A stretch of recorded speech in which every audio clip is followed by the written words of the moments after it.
पहला साधन भगवान और भगवान के प्राण प्यारे भक्तों के चरित्रों को अत्यंत श्रद्धा पूर्वक बारंबार सुनना चाहिए। दूसरा साधन कीर्तन करना चाहिए। तीसरा साधन स्मरण करना चाहिए।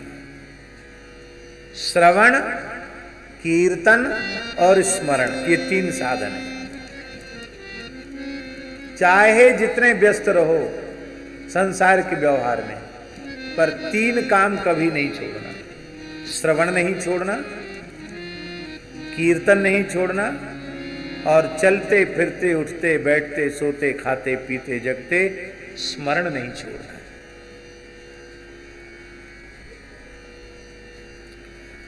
और एक बड़ी विलक्षण बात है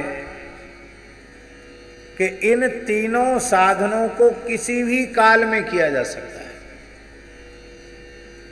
किसी भी अवस्था में किया जा सकता है। एक डॉक्टर दंपति ने हमको कहा, उन्होंने कहा महाराज जी हम सर्जरी करते हैं, ऑपरेशन करते हैं, शल्य चिकित्सक है। तो बोले हम ऑपरेशन तो करते हैं और उस समय कान में कथा लगा लेते हैं। ऑपरेशन के पहले भगवान का स्मरण करके प्रार्थना करते, प्रभु बस आप ही सबके प्रेरक हैं, कर्ता कारयिता आप हैं, आप ठीक करवाना, बस हमसे कोई अनुचित कार्य न हो। भगवान से प्रार्थना करके वो कान में कथा चलती रहती है और हमारा ऑपरेशन का ऑपरेशन हो जाता है। और इतना सुख मिलता कथा सुनने में कि हम कह नहीं सकते। ले साहब ऑपरेशन करते हुए कथा सुनी जा सकती, आप सोचो। मार्ग में आने जाने में हम लोगों का कितना समय नष्ट होता है। ट्रेन की यात्रा, बस की यात्रा, वाहन की यात्रा, और जब खाली होते हैं तो या तो मोबाइल चलाएंगे या राजनीति की चर्चा करेंगे या परनिंदा पर चर्चा करेंगे, और वो 5-7 घंटे का समय एकदम बर्बाद कर देते हैं, नष्ट कर देते हैं। अरे कुछ मत करो, तान दुपट्टा सो जाओ। भजन नहीं बनता है तो मत करो भजन, सो जाओ, कम से कम शरीर को तो विश्राम मिलेगा। कुछ नहीं करना, समय को नष्ट करना। समय बहुत मूल्यवान है, एक एक क्षण का उत्तम से उत्तम उपयोग करने का प्रयास हम लोगों को करना चाहिए। इस अंश में हम विज्ञान को बहुत धन्यवाद देते हैं कि आज विज्ञान के साधनों का उत्तम उपयोग करते हुए आप निरंतर श्रवण कीर्तन स्मरण कर सकते हैं। वो उपकरण आपके श्रवण कीर्तन स्मरण में सहायक बन सकते हैं, आप उनका उत्तम उपयोग करो। श्रवण का फल है कीर्तन। 3 घंटे 4 घंटे कथा सुनी और फिर यहां से उठ के गए, फिर संसार की चर्चा शुरू कर दी, तो क्या सुना आपने? कुछ नहीं सुना। आपके भीतर जो भरा है वही भरा है, कथा तो बाहर से बाहर ही रहेगी, भीतर कथा घुसी नहीं।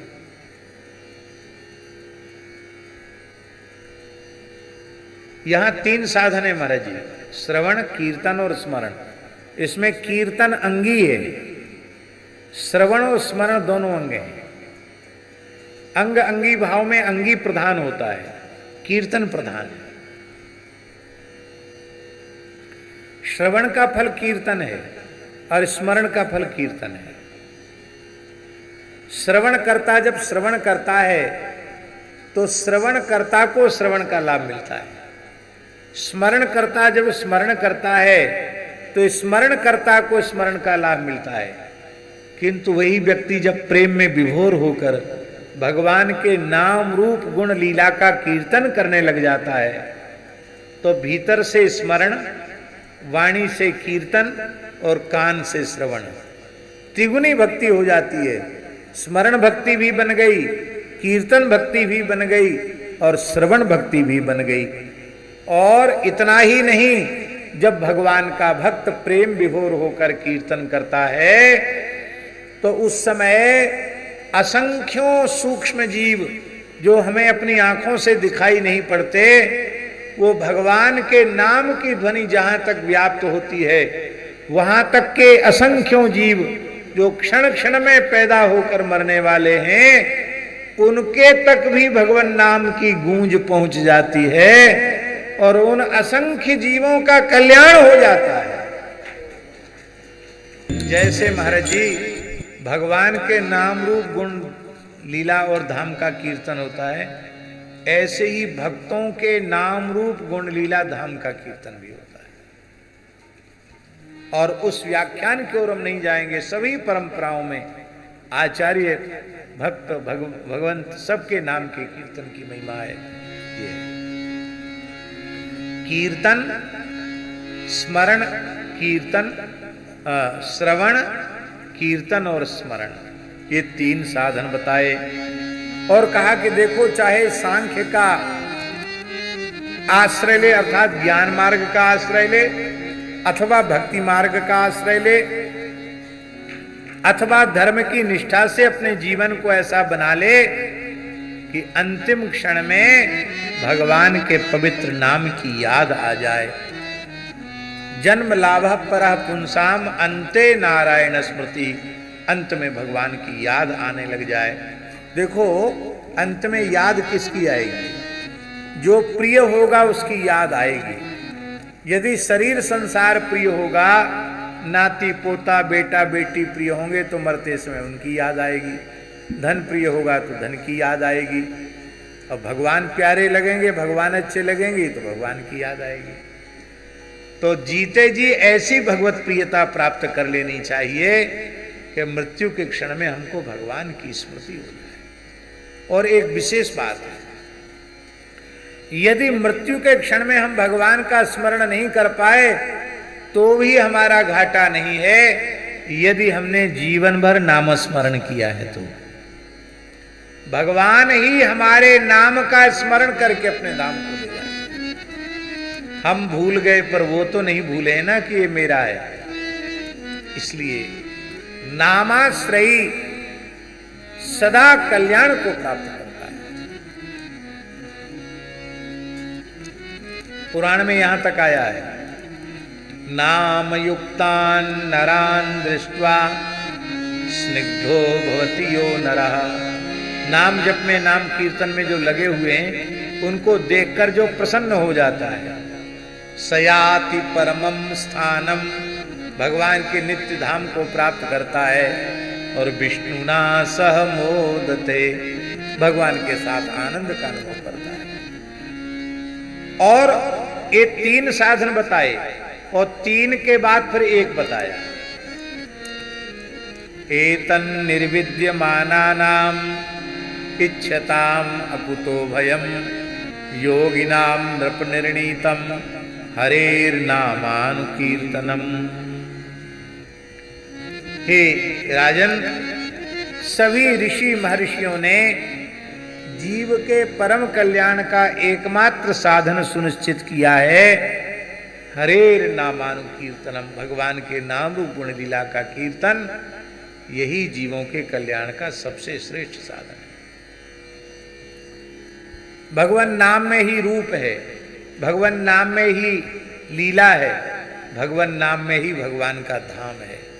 नाम में सब कुछ है। नाम रूप लीला धाम, ये जो चतुष्टय है, इस चतुष्टय में प्रधान नाम ही है। नाम के प्राकट्य से रूप का प्राकट्य, नाम के प्राकट्य से रूप का प्राकट्य, नाम के प्राकट्य से लीला का प्राकट्य, नाम के प्राकट्य से धाम का प्राकट्य। इसलिए नाम का आश्रय है। धाम में रहकर भी यदि नाम न लिया जाए तो धाम में रहकर धाम के रस की, धाम के सुख की अनुभूति नहीं होगी। नाम का आश्रय नहीं है और रूप सामने प्रकट है, आप आस्वादन नहीं कर पाएंगे। शबरी ने जो राम जी के रूप का आस्वादन किया, क्या वह आस्वादन शूर्पणखा कर पाई? मम दर्शन कर फल सहज अनुपा, जीव पाव निज सहज स्वरूपा। सबरी को सहज स्वरूप प्राप्त हो गया। शूर्पणखा का तो बाहरी रूप भी बिगड़ गया, नाक कान कट गए उसके।